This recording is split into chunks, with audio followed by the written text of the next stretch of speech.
Hey, what's up, everybody? Welcome back. Championship Leadership Podcast. We got Cassa Grant with us here. She's actually in New Zealand, but grew up in Montana, and so we had a good conversation about that a little bit here before we got going. But thanks for being here. I appreciate it. Thanks for having me, Nate. I appreciate it too. Absolutely. So I like to ask this question. I don't know if you did your research, but sometimes a lot of people will listen to at least one or two episodes, and so they're like, "Oh, I'm preparing for this question." But championship leadership's the name of the podcast. So, what comes to mind for you? What does championship leadership mean to you when you hear that? I mean, I love that question actually, and I did think about it. Mhm. I mean, I guess this is going to sound a little bit wishy-washy, but I think it's going to vary for each person. Like what it means to be a champion It's to crazy. you is going to determine what your idea of champion leadership is. So, for some people, that could be, having a team that performs really well. I think that would probably be something that most people would want as a championship leader. Yep. For me, it would mostly be knowing that I was able to articulate my direction, articulate my values, and lived as a leader towards those two things. That's because it's all about you at the end of the day. You have to be able to look in the mirror and feel like you've done a great job, or you don't have to, but I like to. Yeah. So that's what it's about for me, is having that integrity. Yeah, absolutely. I love that. And it is, yeah, very unique answer. Once again, it is interesting. We're coming in on 280 episodes here, and so 280 different conversations, and every time it's a little bit different. So I like that. I love that. Let's talk a little bit more about you. For the listeners that aren't familiar with you and what you do, kind of give us a little bit of background on you and your journey and your story, and how that takes you to where you are today, and what is it that you're up to today, and what are you doing? Oh yeah, well, I mean, very very short answer. So no, just kidding. Well, I think I was mentioning earlier, I used to work in Antarctica for about 5 years on and off, and I mean, basically, I was always obsessed with wanting to travel from a very young age. And I grew up in rural Montana on a ranch. So, what can you do out there except for read books and chase cows and dream about traveling to other places? Yeah. Even though other people are dreaming of traveling there. So, I always wanted to travel quite a lot, and I started figuring out how to get jobs that would help me travel and live overseas. I lived in Prague for a while. I moved out to San Francisco when I was pretty young and went to college there. So that also exposed me to more people who were traveling. And that was a really huge experience for me. And then after grad school, I had this opportunity to go to Antarctica, and basically was like, oh, I don't have anything better to do, which I know sounds really dumb, but I really was kind of like, this seems like a good way to knock that continent off my list. Yeah. And so ended up down there on and off for 5 years and did 3 winters, 3 summers. And I had been a teacher for years on and off, and then adventure travel bus driver. I used to drive these trips across the US and Mexico and Canada. And so you did a lot of leadership things there, but it's definitely a different type of situation than like a management situation, but you are definitely managing people. So, but when I was in Antarctica was when I really started thinking about management structures, what I was passionate about with making things better for other people as a leader. I would get frustrated with systems or procedures and then want to change them because I didn't think anybody else should have to go through the frustration that I went through. And then when I left Antarctica, I met my partner, who was a Kiwi, and we are in New Zealand right now. And I had to really reinvent myself, because you come off the ice, and I moved to a new country. I had experience, but it was interesting experience, but people were like, we don't really know where to put you. And also I had kind of a weird visa. I had like it wasn't a permanent visa yet when I first got here. So I had applied for like 170 jobs, and I was applying at like management level, master's degree level, like where I was on the ice. And luckily this woman who I had applied for a job with was this company in Wellington, which is kind of where we were based, reached out to me, because I was just like, you start to feel like you start to feel damaged. You're like, why doesn't anybody want me? Right. and she was so kind, and she reached out and said, I don't want you for this job. I don't think it's appropriate right now, but I really want to talk to you because you seem really interesting and I would love to have you like basically in my pocket as a possibility. And so I went in and she was so frank with me and she was just like, look, you don't have the right visa. People are not going to look at you for this job, for this level of job with this visa. And I was just so grateful for someone to just be straight up with me about it. Right. And give me the information that I had suspected, but needed. And so then it was kind of like, all right, well, what can I do? People are making money on the internet. I can start thinking about how to do that. I started doing copywriting and branding and started building that up. But pretty early on, I knew I wanted to coach. And honestly, with copywriting and branding in particular, especially around communications, you already are doing a lot of coaching. You're asking a lot of questions. You're helping people get clarity. But it was always leadership. I was always really passionate about leadership because, like I said, you can really make a difference if you understand a path and you understand how to make it better for other people. So when I pivoted into coaching, I really wanted to focus on leadership coaching. And I also do, I focus on personal branding because I see it all play together.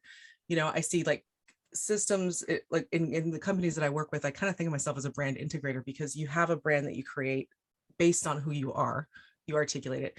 Then you continue to do the things that put that brand into action. So having that brand integrity.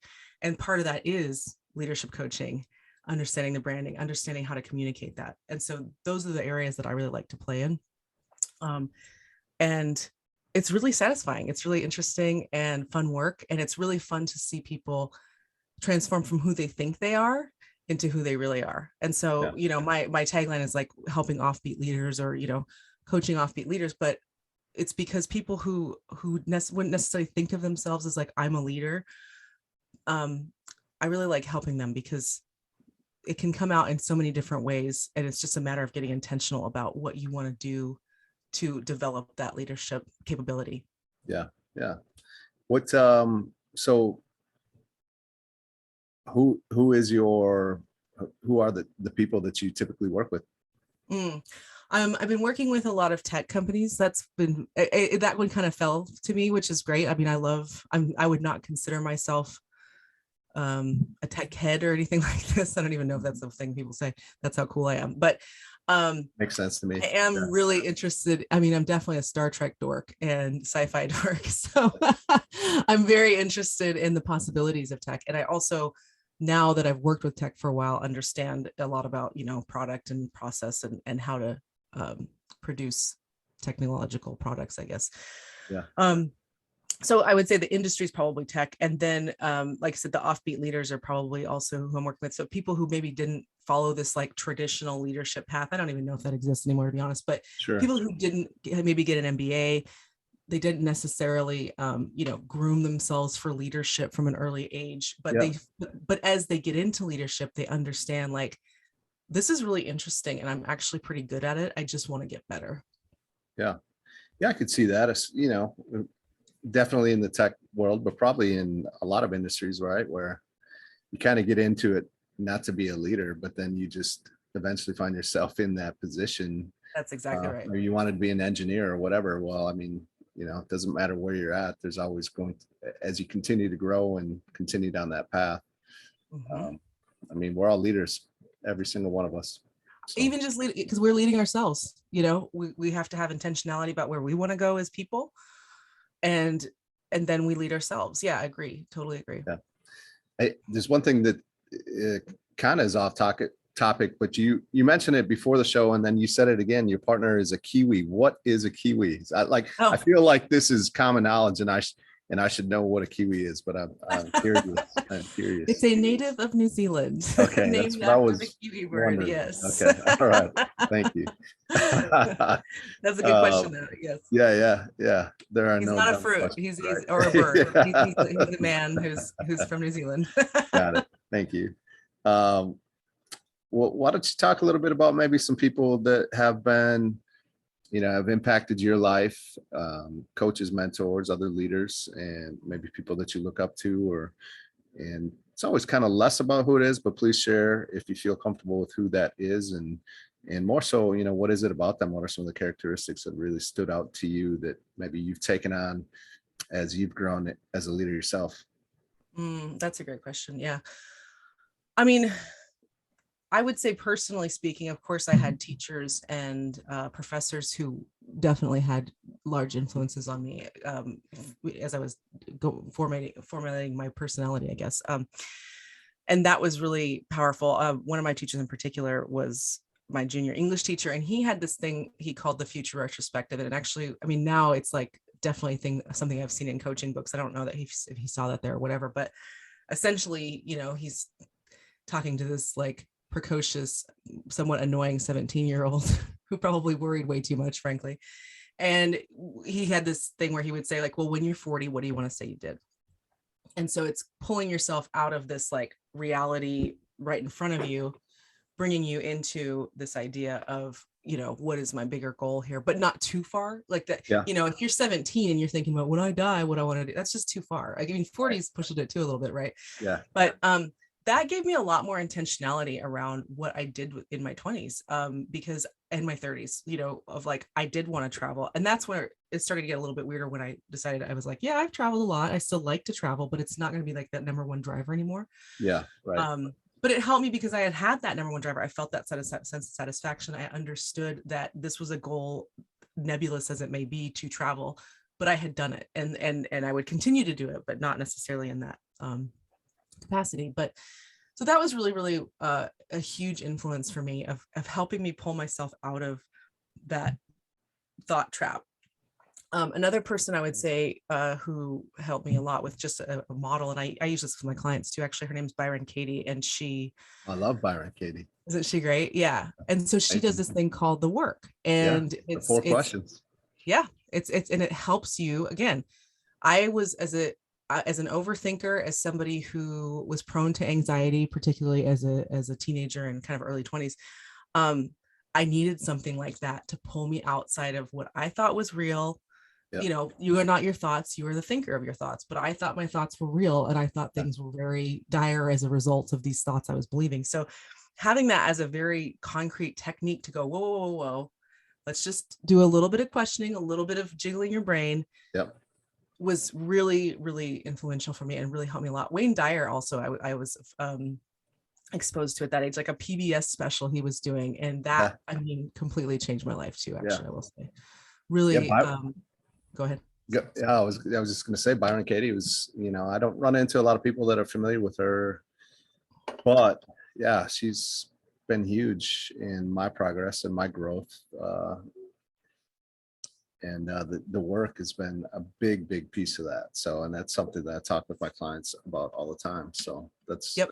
That's awesome. I use it. I give them the worksheets. Yeah, because it's just such a simple tool, and it's such a simple way to raise awareness and help you kind of go, is this true? And the fact is, nobody knows that question. What's true, right? Like, so you kind of always have to go, no, this is not true. But it's good because, like I said, it brings you out of this idea of either victimhood or being right or whatever it is that's keeping you in an unhappy or not optimal state, I guess you could say. Yeah. And then more recently, I would say, I mean, I guess I'm thinking of famous people too, but I'm just like, so there's so many right now. I mean, I will say, like, after when I started my business, like, it was such a huge growth journey for me because I was always into self-help, I guess you would call it, like personal development. I was always into that. But especially, and I'm guessing you had this similar situation too, but opening your own business will take you on the ride of your life in terms of personal development. It brings up so many fears and insecurities and all these kinds of things. So I've had to do a lot of work around that. And I can't really think of any one person in particular that's been really hugely influential, but because there's just been so many in the last couple of years. But yeah, it's been an amazing path and a lot of changes. It's fun to be able to see, if you can, where you started and then where you've progressed to. It's like, whoa, I can't even think about like how far I've gone because of the changes that I've made the past 10 years or whatever. Right. It's amazing. Yeah, absolutely. Yeah, same here. What's a big vision for you? I think of, I don't know, they got rugby in New Zealand, right? But of course in America, in North America. Football is big, and it's a big part of my life. Play college football is part of what brought me to Shadron State, which is what we were talking about a little bit before. Mhm. So I think of like Bill Belichick or Nick Saban, who are two of the greatest coaches ever, that continue to just stay on top of the game, competing against the best coaches in the world. And I think a big piece of that is they have this incredible vision and this courage to take action on that vision. So, what's a vision for you, for where you want to go, the impact that you want to make, maybe even just next 5 years? Yeah, wow, that is a fantastic question. I mean, it's similar to what we were talking about before, is that integrity of the brand, like, because I used to think talking about branding and personal branding in particular was just so navel gazing, influencer, and now I understand it more as a reputation, right? And also as an integrity situation. So bringing people more into an alignment with their integrity is my vision. How do I help as a company, as a leader? How do I help them understand what their values and who they say they want to be, and then continue to actually work towards that? Because it's so easy for people to just like not have that intentionality, not really understand where they're headed, and then not have the direction, and also not have the integrity. And I see that in some leaders too. It's like, or companies that, you'll see them have all this happy, shiny things on their website, and then you get into the company and people are not happy.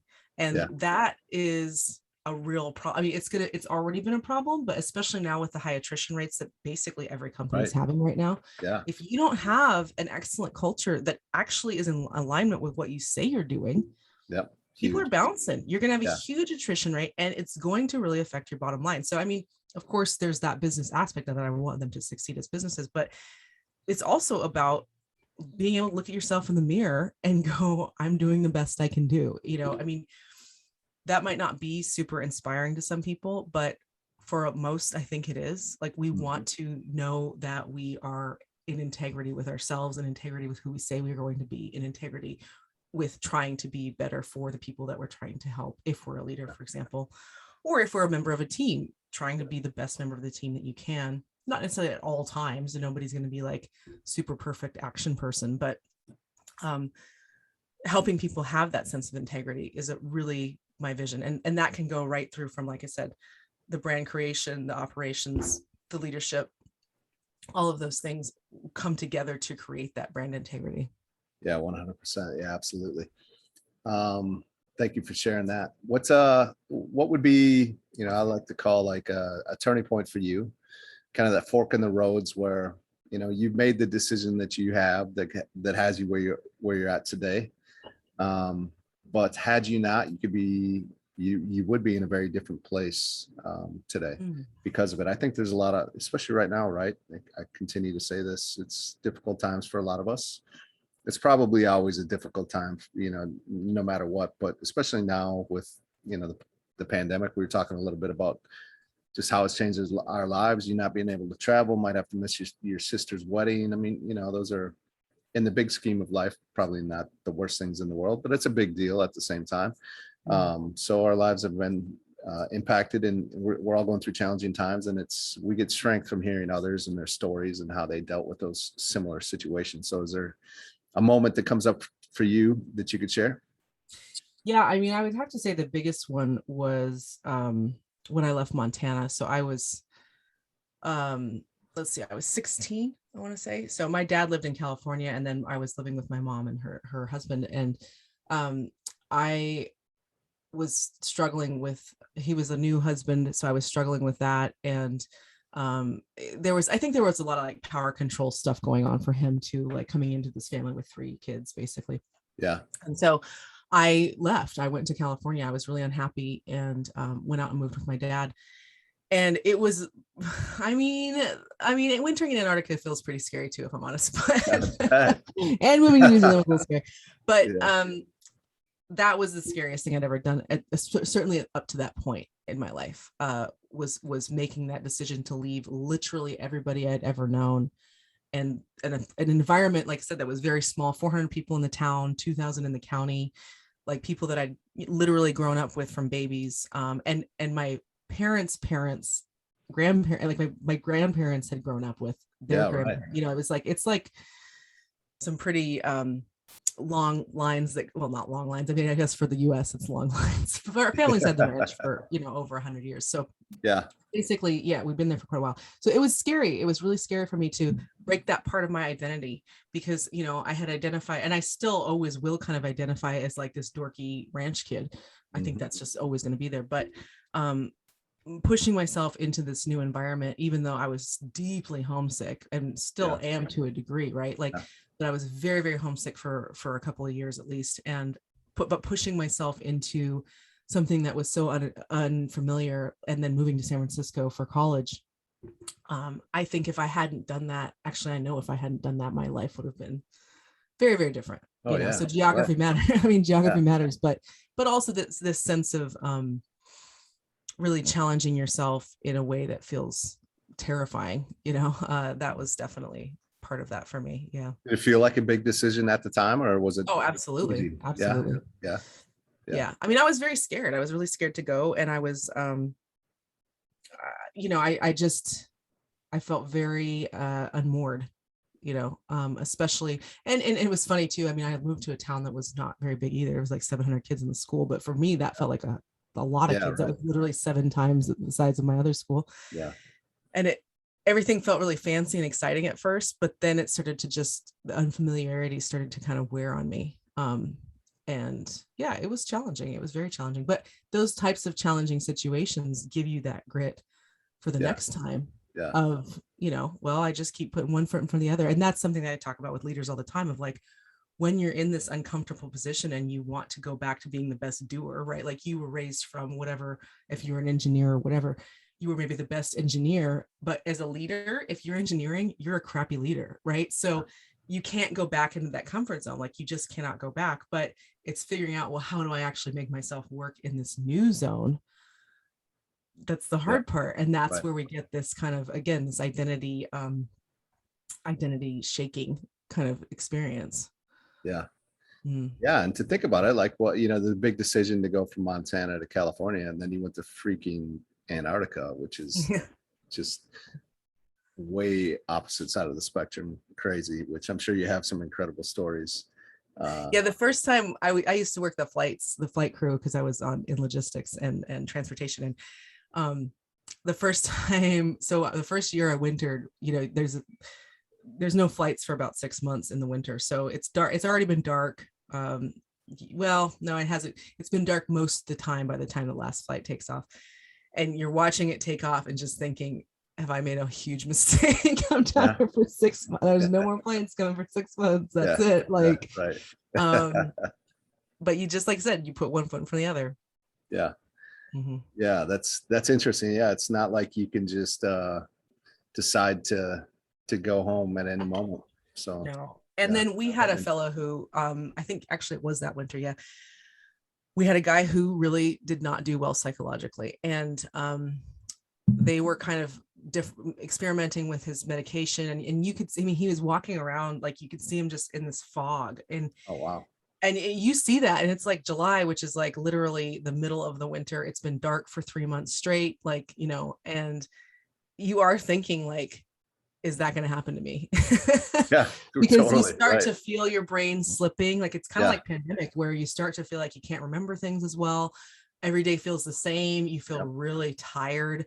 And then you start to see somebody else struggling in that way. And you're just going, oh my God, I don't know what to, like, I have to, you start to get, I started to get a lot more, pay a lot more attention to my body in particular. Sure. So making sure you're getting your vitamin D, making sure you're getting your light. We have happy lights that we use. And making sure you're getting exercise. I mean, you exercise for your job, but still, because that stuff alone makes such a huge difference. And I mean, and that's outside of Antarctica too, but it becomes a lot easier to go, this is crucial, I can't skip this. When you're down there and you see somebody else who, I mean, I'm not saying that it was his fault or that he absolutely didn't take his vitamin D, but it's scary when you see someone struggling in that way, and there's nothing you can really do about it, and you're also deeply afraid that it'll happen to you. I could see that for sure. What's as we start to wrap this up, if there were 1 or 2 things that you could share today, with the listeners, that if they were to take action, implement today, would help move their life forward, what would that be? I love that question. I would say, so yeah, because it's about getting into action. So I would say get out of perfectionism. Like nothing's ever going to be perfect. Get it as close as you can to doable, and then do it and then tweak it. That is definitely something I see people struggle with a lot is, well, let's try to make it more and more perfect before we start. No, get going on it, then tweak it. Like that's the number one thing, especially as a business owner. It's like, just test it, Yep. then tweak it. You don't have to have it perfect the first time. Actually, it's better to make it, it needs to be good enough, but go for that solid C average when you're starting, right? And then you can absolutely build up to the A or A plus or whatever you're going for. So that I think is something that most companies struggle with. Yeah, a lot of people do, right? In all areas of life. And in a way, I think it's an excuse to not fully put themselves out there. But that's 100%. Yeah. And it takes guts. It takes guts to put Does. something out where you're like, this isn't that, it's not exactly how I wanted it. It takes a lot of guts just to, but go, you know what, whatever. Yeah, Done is better we're than going to put it out, perfect. and we're going to continue to improve and make it better as time goes. So Exactly. 100%. Yeah, absolutely. Which is how it should be, right? We should hopefully all be striving to get a little bit better in life. And I think if you're listening to this podcast, and that's definitely you, you wouldn't otherwise. So I appreciate you being here today. What are a few ways that we can follow you and stay up to speed with what you have going on and what you're doing? Yeah, well, and like I said, I appreciate you having me. This is awesome. I love your podcast. Yeah. So this is great. So my website is cassagrant.com. So it's 2 S's, CASSA Grant, GRANT. And so you can learn more about me there. I have some freebies for people to download, stuff about how to tell stories as a leader, how to boost your message, and how to increase your personal brand, things like that. I hang out on LinkedIn a lot. Like, so I do have Instagram, and I do show up there too sometimes, every week, but in LinkedIn is really where I'm at. So I love to connect with people there, and you'll see more if you're more interested in more about the things that I help leaders with. That's definitely the place to find me. Excellent. Well, I appreciate you being here. Thank you so much for giving us the time. And if I ever make it down to Kiwi land, I will, like I say, hopefully I will be in January, but we'll see what happens. Let me know. Yeah, absolutely. Have a great day. All right. Thanks, Nate.